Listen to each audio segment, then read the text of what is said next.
Hello বন্ধুরা, কেমন আছো সবাই? আশা করছি সবাই ভালো আছো। তো এটা হলো আমার আজকে দ্বিতীয় রেসিপি। আজকের রেসিপিটা হলো লাউ দিয়ে মাছের মাথার ঘন্ট। প্রথমে আমি লাউটা জিরি করে কেটে নিয়েছি, মাছের মাথাগুলো আগে থেকে ফ্রাই করে নিয়েছি। আর আমার লাগছে 3টা চেরা কাঁচা লঙ্কা, তেজপাতা, 5 ফোড়ন, ধনেপাতা কুচি আর চালের গুঁড়োর পেস্ট। এটা আমি 5 মিনিট ভিজিয়ে রেখেছিলাম, এখন পেস্ট করে নিয়েছি। তো বন্ধুরা চলো আজকের রেসিপিটা শুরু করি। তো বন্ধুরা চলো আমি প্রথমে গ্যাসটা জ্বালিয়ে নিই, কড়াইটা বসিয়ে নিই। তারপর বন্ধুরা এই রেসিপির জন্য আমি একটা পেস্ট রেডি করব। সেই পেস্টটা হলো 1/2 চামচ জিরে গুঁড়ো, 1/2 চামচ হলদি গুঁড়ো, 1/2 চামচ লঙ্কা গুঁড়ো আর 1/2 চামচ নুন। তো বন্ধুরা এটা আমি জল দিয়ে একটু পেস্ট বানিয়ে নেব।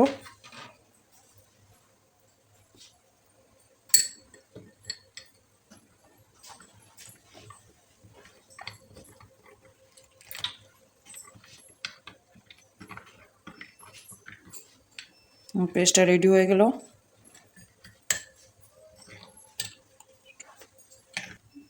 গরম হয়ে গেছে, তো আমি এখন দিয়ে দেব সাদা তেল।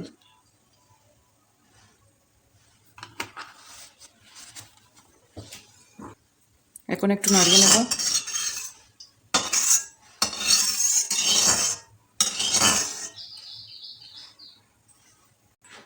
তো বন্ধুরা আমি এখন পুরনে দিয়ে দেবো 3টে তেজপাতা, 5 ফোড়ন। একটু নাড়িয়ে নেব।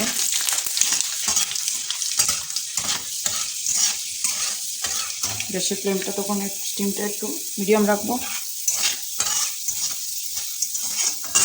এখন দিয়ে দেবো আগের থেকে বানিয়ে রাখা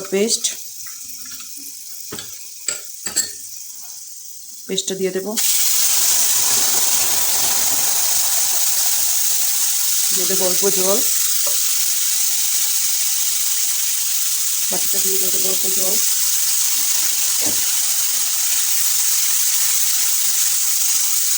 ভালো করে কষিয়ে নেব যতক্ষণ না মশলা থেকে তেল ছেড়ে দিচ্ছে।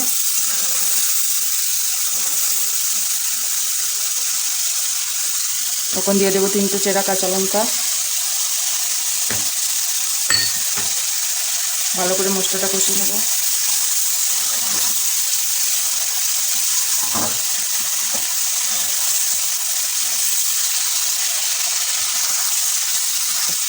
দেখো বন্ধুরা আমার মশলাটা কষা হয়ে গেছে, মশলা থেকে তেল ছেড়ে দিয়েছে।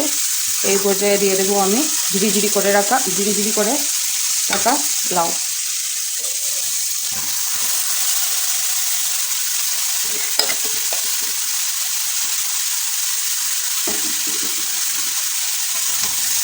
ভালো করে নাড়িয়ে দেবো, মিক্স করে নেব মশলাটা।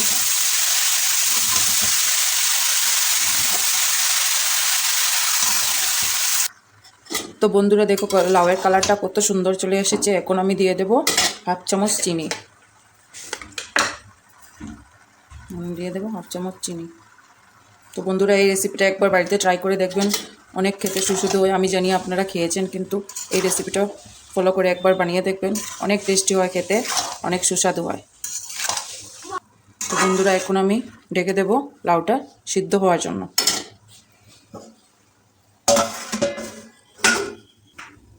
তো বন্ধুরা দেখি ঢাকনা সরিয়ে কতটা হলো। দেখো বন্ধুরা লাউ থেকে অনেক জল ছেড়ে দিয়েছে।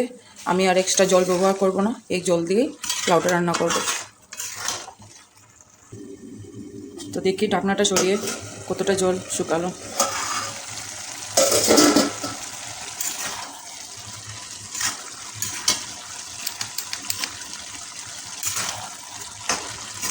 তো বন্ধুরা এই পর্যায়ে আমি দিয়ে দেব মাছের মাথাগুলো। আগে থেকে বেজে রাখা ছিল মাছের মাথা, এগুলো দিয়ে দেবো, দিয়ে চাপা দিয়ে রেখে দেবো।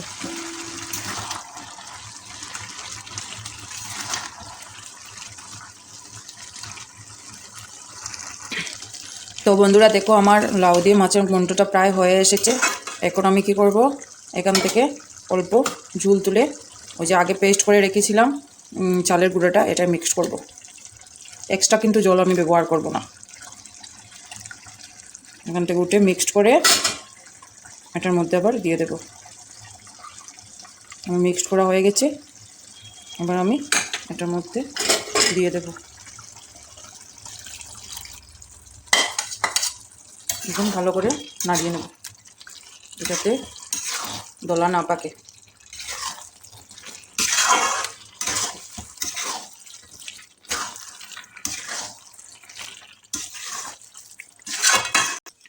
তো বন্ধুরা দেখো মাছটা মিক্সড করা হয়ে গেছে। আর দেখো এখানে আর জলও নেই, চালের গুঁড়াটায় জলটা শুকিয়ে নিয়েছে। আমার লাউ দিয়ে মাছের ঘন্টটা হয়ে গেল। এই পর্যায়ে দিয়ে দেবো আমি ধনেপাতা কুচি।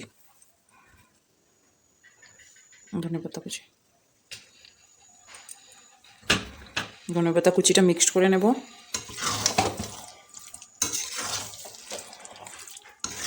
চালের পেস্টটা বন্ধুরা মনে রাখবেন, চালের পেস্টটা দিয়ে কিন্তু বারবার নাড়তে হবে, তা না হলে চালের পেস্টটা দোলা পেকে যাবে আর খেতে সুস্বাদু হবে না।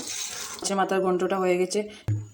তো বন্ধুরা যদি আপনাদের ভালো লেগে থাকে তো লাইক করবেন, শেয়ার করবেন, আমাকে কমেন্টে জানাবেন কীরকম হয়েছে রান্নাটা। আশা করছি সবার ভালো লাগবে। একবার ট্রাই করে দেখবেন, ঘরে অনেক খেতে অনেক সুস্বাদু হয়।